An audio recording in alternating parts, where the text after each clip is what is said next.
अस्सलाम वालेकुम। Previous century की तरह करंट सेंचुरी भी कई natural as well as man made disasters का शिकार रही है।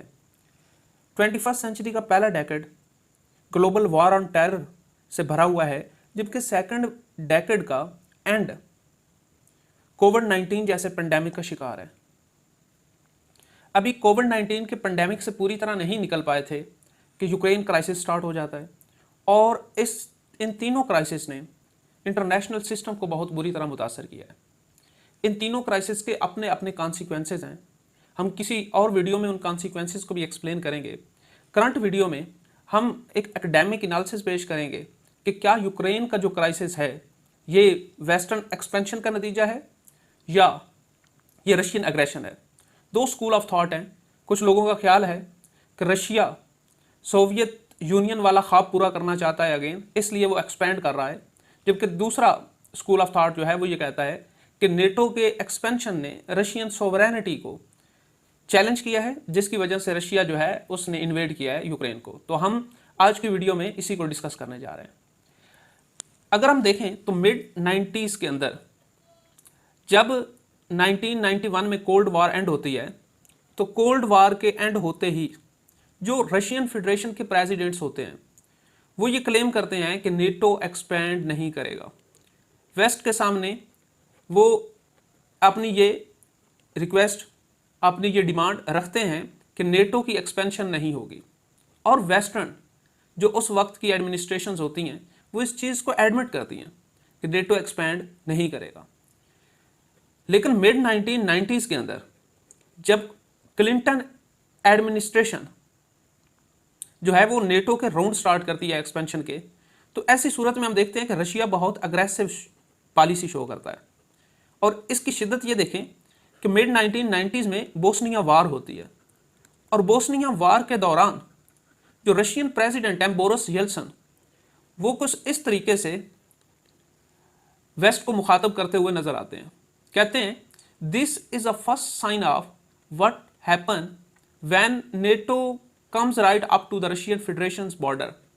The fires of war will outburst across the whole of Europe. ये sentences इस इंटेंसिटी को शो करते हैं कि रशिया किस तरीके से बोस्निया वार में नेटो की एक्सपेंशन को ले रहा था।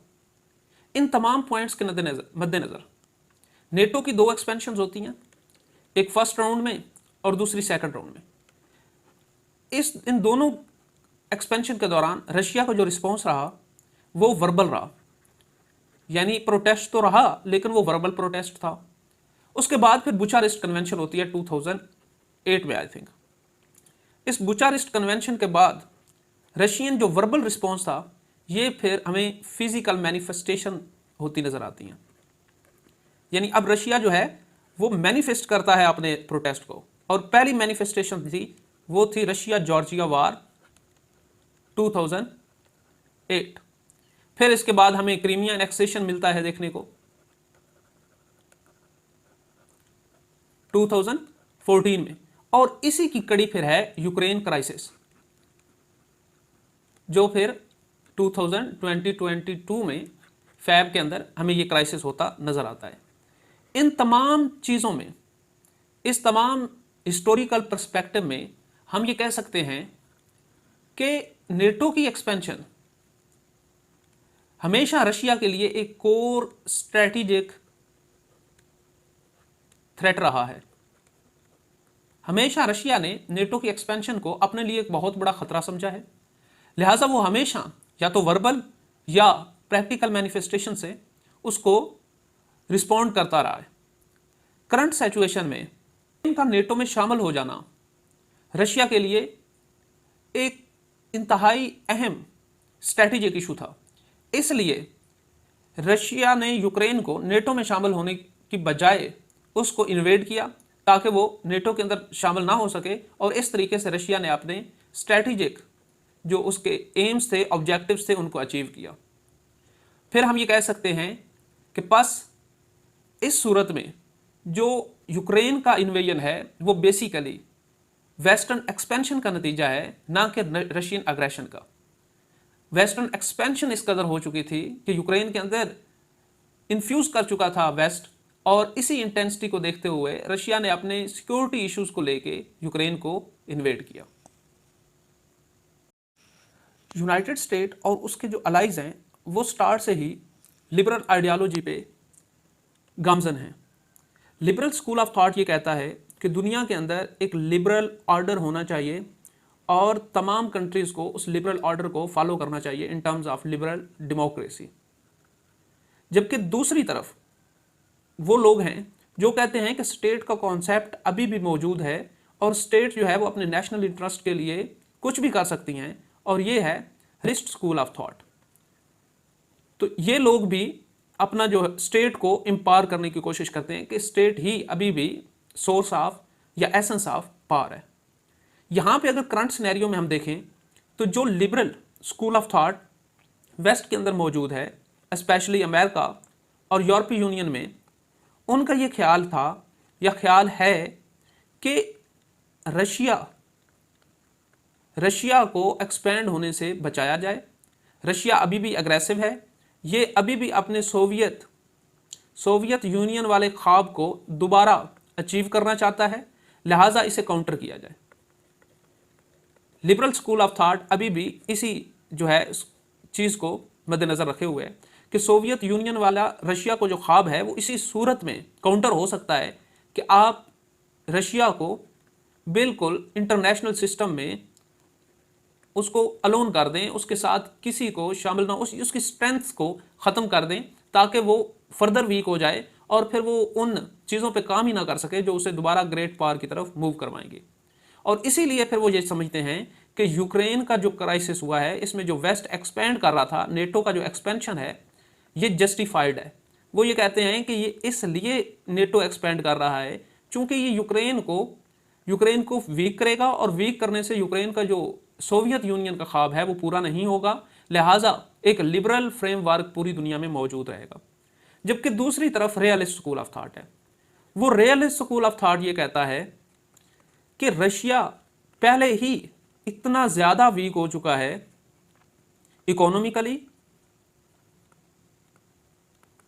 कि वो अब एक ग्रेट पावर वाला ख्वाब तो पूरा कर ही नहीं सकता। ग्रेट पावर उसके ख्वाब को पूरा करने के लिए उसकी इकोनॉमी उसको अलाउ ही नहीं करती। वन वे इकोनॉमी है उसकी, जो पहले ही काफ़ी ज़्यादा ऑब्फस्केशंस का शिकार है। तो लिहाजा ये कहना कि रशिया जो है वो ग्रेट पावर्स की तरफ जा रहा है, ये करेक्ट नहीं है। करेक्ट असल ये इशू है कि नेटो का एक्सपेंशन जो है वो सिक्योरिटी थ्रेट है रशिया के लिए, जिसकी वजह से रशिया जो है वो उसने यूक्रेन को या अपने जो नेबरिंग कंट्रीज़ हैं जो नेटो में शामिल हो रहे हैं उनको इन्वेड करने का माजी में करता रहा है या अभी कर रहा है। वो अपने उस सिक्योरिटी थ्रेट को सिक्योर करने के लिए या उसको काउंटर करने के लिए ये काम कर रहा है। तो ये दो स्कूल ऑफ थॉट्स हैं जो मुख्तलिफ, यानी लिबरलिस्ट जो वेस्ट में मौजूद हैं और रियलिस्ट जो वेस्ट में भी हैं और स्पेशली रशिया में मौजूद हैं, वो इस तरीके से इन चीज़ों को लेते हैं। इस पूरी बहस के नतीजे में हम ये कह सकते हैं कि यूक्रेन क्राइसिस जो है, यूक्रेन क्राइसिस जो है उसको हम कह सकते हैं कि वो चाइल्ड है, as a child of liberal school of thought. इस तरीके से भी एग्जाम के अंदर जो है वो क्वेश्चन पूछा जा सकता है। तो ये एक डोमेन थी जो मैंने सोचा डिस्कस कर दूं। जैसा कि हमारा इंट्रोडक्शन के अंदर स्टांस ये था कि जो यूक्रेन क्राइसिस है ये वेस्टर्न एक्सपेंशन का नतीजा है। बस अब हम ये साबित करने की कोशिश करते हैं कि वेस्ट किस तरीके से रिस्पॉन्सिबल है इस क्राइसिस के लिए। How is the west responsible for this crisis. तो पहला इसके अंदर जो आपका बुलेट पॉइंट होगा वो ये है कि नेटोज इनलार्जमेंट। जैसा कि मैंने पहले आपको बताया कि मिड 1990s तक बोस्निया वार से पहले या क्लिंटन एडमिनिस्ट्रेशन के स्टांस लेने से पहले ये कमिटमेंट की गई थी जो रशियन प्रेसिडेंट थे उनके साथ, रशियन गवर्नमेंट्स थी उनके साथ, कि नेटो एक्सपैंड नहीं करेगा। लेकिन हम देखते हैं कि 1999 के अंदर नेटो की पहली इनलार्जमेंट होती है, नेटोज फर्स्ट इनलार्जमेंट। अब इस इनलार्जमेंट में जो कंट्रीज हैं जिसमें है चेक रिपब्लिक, पोलैंड और हंगरी, इसको वेस्टर्न हेमिस्फीयर में शामिल किया जाता है। डिस्पाइट द फैक्ट कि ये कमिटमेंट हुई है रशिया से कि नेटो एक्सपैंड नहीं करेगा। फिर हम देखते हैं 2004 के अंदर फर्दर जो दूसरे कंट्रीज हैं, जिसमें हमारे पास आ जाता है रोमानिया,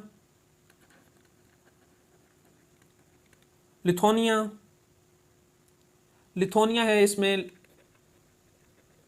लैटविया है, उसके बाद इसमें स्लोवेनिया है, स्लोवाकिया है, बल्गारिया है और एस्टोनिया है। तो ये सारे जो कंट्रीज हैं ये सेकंड एनलार्जमेंट के अंदर इसमें नेटो के अंदर शामिल किए जाते हैं।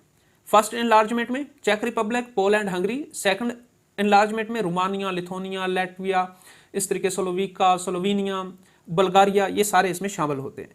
इन दोनों एक्सपेंशन से, इन दोनों इनलार्जमेंट्स के बाद रशियन के जो रिस्पॉन्स रहे हैं वो वर्बल रिस्पॉन्स थे और बड़े सख्त रिस्पॉन्स रहे हैं। लिहाजा साथ साथ रशिया जो है वो इन दोनों जो एक्सपेंशन थी उनको प्रोटेस्ट भी कर रहा था और साथ ये डिमांड भी कर रहा था कि फर्दर एक्सपेंशन नेटो की नहीं होगी। हम देख सकते हैं साथ साथ कि नेटो की एक्सपेंशन को लेके कंसर्न्स जो हैं वो हमेशा से रशिया कर रहे हैं। 1999 में भी रिएक्ट किया और 2004 के अंदर भी एक सवेयर रिएक्शन हमें देखने को मिलता है। तो इस सूरत में फिर अगेन रशिया जो वेस्ट से डिमांड करता है कि अब वेस्ट जो है वो जॉर्जिया जो बॉर्डर पे हैं इसके रशिया के और यूक्रेन को शामिल नहीं करेगा।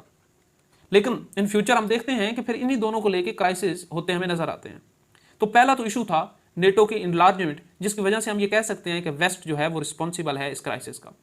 सेकंड ये है कि western pro democracy movement, Ukraine के अंदर अमेरिका और उसके जो अलाइज थे वो वेस्टर्न प्रो डेमोक्रेसी को हमेशा स्पार्क करते रहे हैं, हमें स्पार्क करते नजर आते हैं। इसकी कई मिसालें हमें मिलती हैं। जो इसमें सबसे अहम डेवलपमेंट है वो ये देखें कि जो अमेरिका की असिस्टेंट सेक्रेटरी थी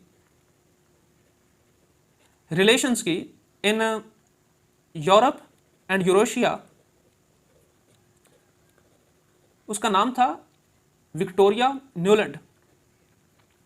वो ये कहती है कि द यूनाइटेड स्टेट्स, आप इसको एज अ कोटेशन भी यूज कर सकते हैं, the United states had invested more than 5 billion between 1991 and 2013 in Ukraine to achieve what they deserve।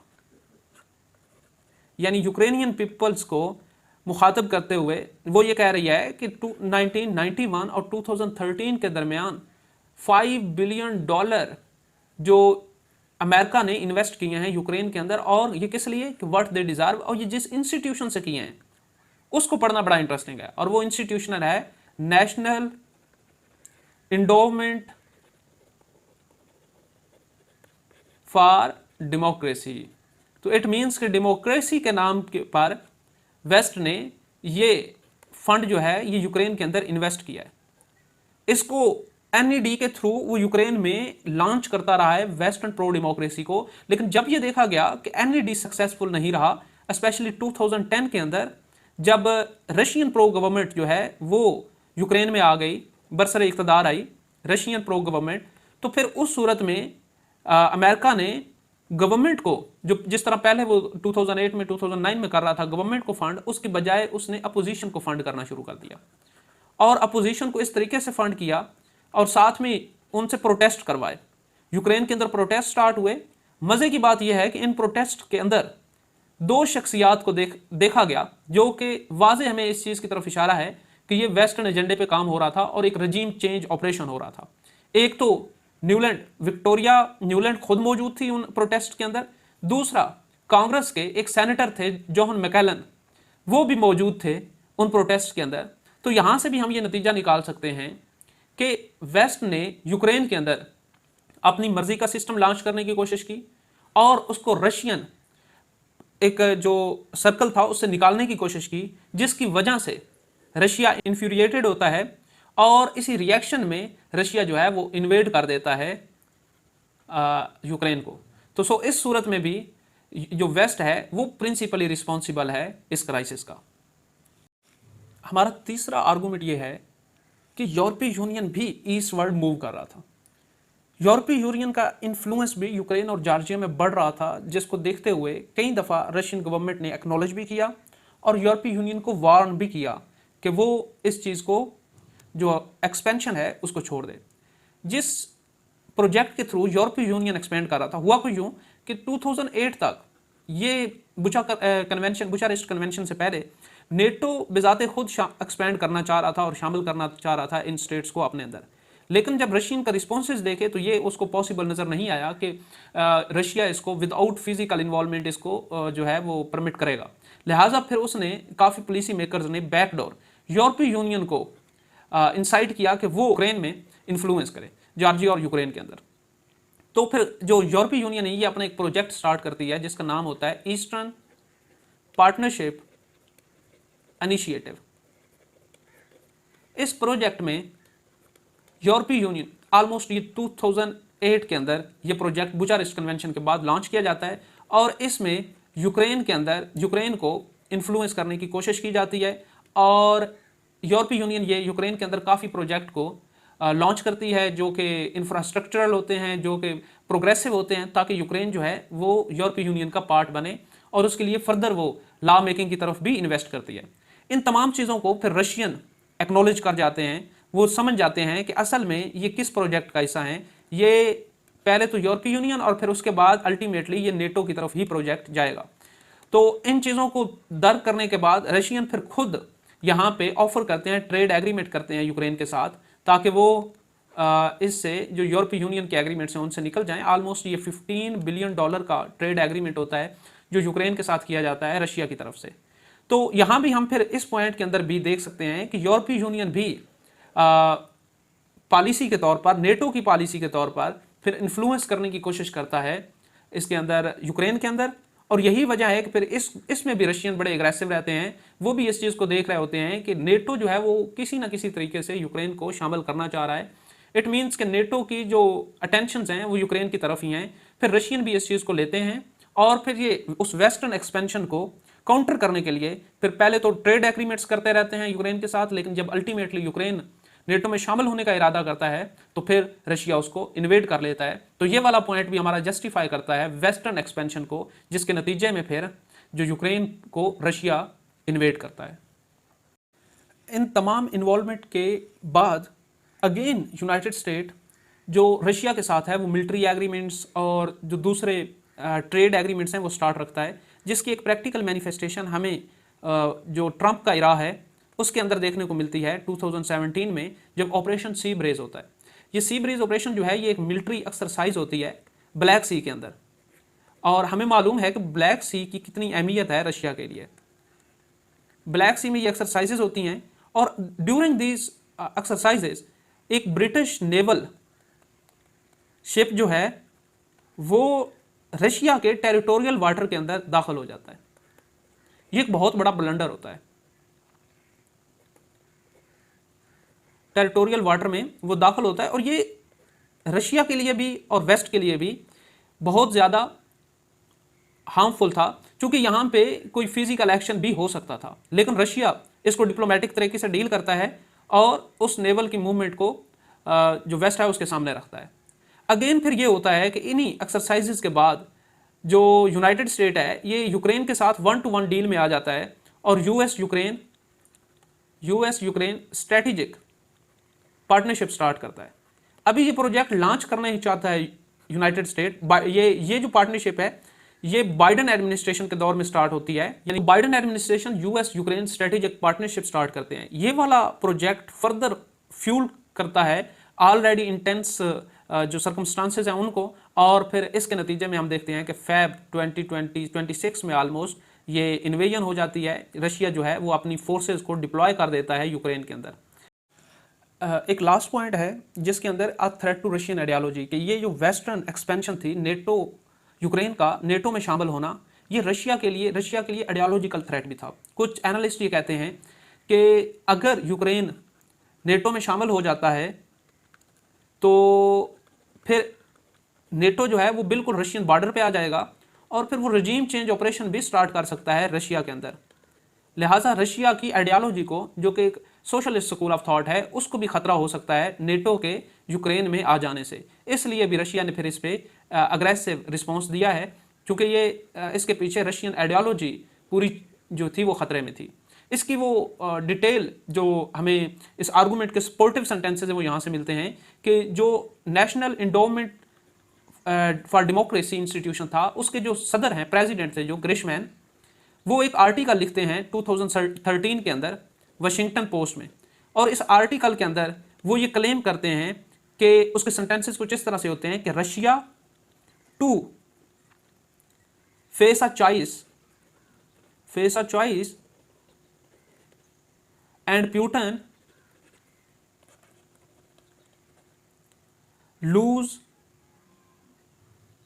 Putin will lose his game not in the near abroad but in Russia itself। ये sentences बिल्कुल clear evidence हैं कि किस तरीके से ग्रिशमैन जो है वो नेशनल इंडोमेंट फॉर डेमोक्रेसी के मैनिफेस्टेशन को या उसके नस्बुल ऐन को शो कर रहा है कि अगर ये NED जो है ये इंस्टॉल हो जाता है प्रोजेक्ट नेटो का यूक्रेन के अंदर, तो फिर फर्दर जो नेक्स्ट स्टेप होगा वो ये होगा कि रशिया को रशिया में काउंटर किया जाएगा। Russia to face a choice and Putin will lose his game not in the near abroad but in Russia itself, कि रशिया के अंदर ये रजीम चेंज ऑपरेशंस होंगे। फिर एनालिस्ट ये कंसीडर करते हैं कि ये वाला भी आइडियोलॉजिकल थ्रेट था, जिसको देखते हुए यूक्रेन को इन्वेड किया रशिया ने, और ये रशिया के लिए यानी इनएविटेबल था कि वो यूक्रेन को इन्वेड करे, चूँकि अब हम यहाँ पे देख चुके हैं कि वेस्ट किस तरीके से इन्वॉल्वमेंट करता रहा है, और इन तमाम इन्वॉल्वमेंट की वजह से, जिसमें नेटो की इनलार्जमेंट थी, वेस्टर्न प्रो डेमोक्रेसी मूवमेंट है, एक्सपेंशन ऑफ यूरोपीय यूनियन टुवर्ड ईस्ट है, ऑपरेशन सी ब्रीज और US यूक्रेन स्ट्रेटेजिक पार्टनरशिप है, फिर रशियन थ्रेट, तमाम पॉइंट्स को मद्देनजर रखते हुए हम ये कह सकते हैं कि वेस्ट ही प्रिंसिपली रिस्पॉन्सिबल है इस क्राइसिस का, और यूक्रेन ने तो इस पे रिएक्टिव रशिया ने इस पे रिएक्टिव एक्शन शो किया है और यूक्रेन को इन्वेड किया है। वेस्टर्न एक्सपेंशन के नतीजे में फिर हम देखते हैं कि जो रशियन थे उनका रिस्पॉन्स भी अग्रेसिव रहा है। अब आप इसे अग्रेसिवनेस कह लें या इसको रिएक्टिव रिस्पॉन्सेस कह रहे हैं, जो वेस्ट के एक्सपेंशन के नतीजे में हुए हैं। इसमें जो सबसे पहला रशियन वार्निंग्स हैं मिड 1990s के अंदर, जिसमें हमने बोरिस येल्सिन की वार्निंग को देखा है, और जो फर्दर प्रेसिडेंट थे, हर प्रेसिडेंट जो है वो नेटो एक्सपेंशन के रिलेटेड वार्निंग्स देता रहा है।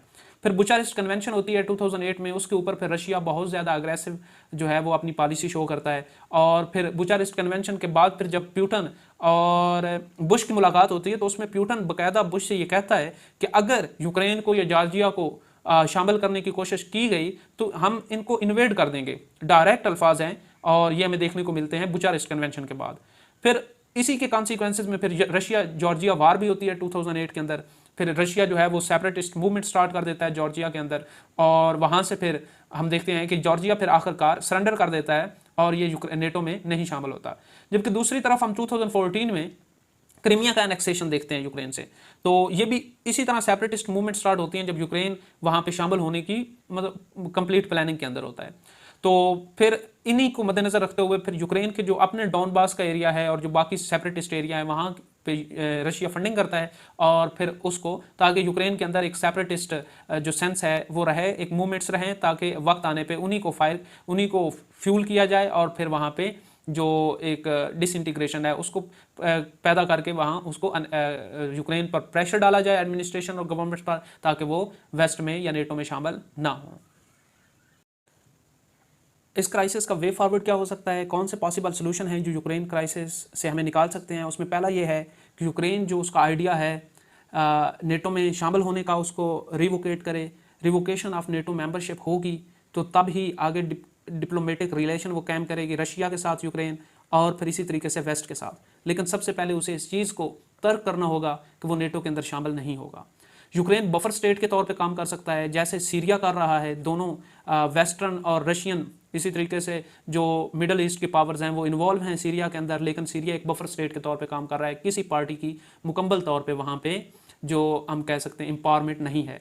तो यूक्रेन भी इसी तरीके से बफर स्टेट का काम कर सकता है, वेस्ट से भी वो हेल्प ले सकता है कुछ इश्यूज़ के ऊपर, और इसी तरीके से रशिया की डिमांड्स को भी मद्देनज़र रख सकता है। थर्ड के रीइन्विगोरेशन हो सकती है रशिया नेटो काउंसिल की। ये पहले भी काफ़ी ज़्यादा इसने इंपॉर्टेंट जो है वो कन्फ्लिक्ट्स को रिजॉल्व किया है। अगेन इसको एक अच्छे तरीके से फंक्शनल किया जा सकता है, जिससे जो यूक्रेन के अंदर अभी क्राइसिस हो रहा है उस क्राइसिस के ऊपर बेहतर तरीके से एक स्ट्रैटेजी डिज़ाइन की जा सकती है। लास्ट ये हो सकता है कि डिप्लोमेटिक रिलेशन हो जाएं रशिया और वेस्टर्न ब्लॉक के दरमियान, इससे कई ज़्यादा फायदे हो जाएं, क्योंकि जब एक ही पावर के पास, अभी वेस्ट के पास स्पेशली यूनाइटेड स्टेट के पास दो महाजों पर लड़ना पड़ रहा है उसे, चाइना के महाज पे भी और रशिया के महाज पे भी। अगर वेस्ट कोई डिप्लोमेटिक डील कर लेता है रशिया के साथ, तो रशिया वाले महाज पर कंसंट्रेशन की बजाय वो सही फोकस कर पाएगा चाइना के ऊपर, और फिर चाइना की सुपरमेसी को काउंटर कर पाएगा। तो इस तरीके से ये एक डिप्लोमेटिक जो रिलेशनशिप है ये भी कायम हो सकता है रशिया और वेस्टर्न पावर्स के दरमियान में। लेकिन ये सारे पॉसिबल ऑप्शंस तब होंगे जब नेटो जो है वो एक्सपेंशन रोकेगा और जॉर्जिया और यूक्रेन को या फर्दर जो ईस्टर्न स्टेट्स हैं उनको शामिल नहीं करेगा। 1990s के बाद से जो रशियन इकॉनमी थी वो इतनी स्ट्रांग नहीं थी कि वो एक्सपेंशंस को जो बेयर कर सकती, लिहाजा एक्सपेंशन का उसका कोई इरादा नहीं था, और सोवियत यूनियन वाला ख्वाब जो है वो उसका अल्टीमेट ख्वाब नहीं था। ये बेसिकली वेस्टर्न इन्वॉल्वमेंट थी और नेटो की एक्सपेंशन थी जो कंटिन्यूसली यूक्रेन और नेबरिंग जॉर्जिया के अंदर हो रही थी, और इसी को मद्देनज़र रखते हुए ये दोनों अगर शामिल हो जाते तो इससे कोर स्ट्रेटेजिक थ्रेट पैदा होते रशिया को और रशियन आइडियालॉजी को। लिहाजा रशिया ने फिर इन थ्रेट्स को काउंटर करने के लिए यूक्रेन को इन्वेड किया है, और बेसिकली ये इन्वेजन वेस्टर्न एक्सपेंशन के रिस्पॉन्स में हुआ है, जो कि वेस्ट 1990s से अब तक करता आ रहा है जॉर्जिया के अंदर और इन यूक्रेन के अंदर। यूक्रेन में हमने कई आर्गूमेंट्स दिए जिसमें हमने ये साबित करने की कोशिश की कि किस तरीके से वेस्टर्न पावर जो थी वो इन्वॉल्व थी यूक्रेन के अंदर और एक्सपेंड करने की कोशिश कर रही थी। तो इन्हीं एक्सपेंशन के नतीजे में रशिया ने यूक्रेन को इन्वेड किया है, और इसके पॉसिबल सॉल्यूशंस क्या हो सकते हैं ये हम डिस्कस कर चुके हैं। तो इस तरीके से हम इस टॉपिक को कंप्लीट कर सकते हैं। इसकी फर्दर डायमेंशंस भी हैं, उनको भी कवर किया जा सकता है, लेकिन मैं ये समझता हूँ कि कम वक्त में अगर हम इन दोनों लिबरलिस्ट स्कूल ऑफ थॉट और रियलिस्ट स्कूल ऑफ थॉट दोनों को कंपैरिजन करें तो ये एक बेस्ट वे है, और इस तरीके से हम इस टॉपिक को कंप्लीट कर सकते हैं। इसकी यूक्रेन क्राइसिस की consequences specially global supply chain पर, एनर्जी सप्लाई चेन के ऊपर हम नेक्स्ट वीडियोस में डिस्कस करेंगे। चैनल को सब्सक्राइब करें, बेल आइकन को प्रेस करें ताकि आपको फर्दर वीडियोस भी रिसीव होती रहें। थैंक यू, अल्लाह हाफिज़।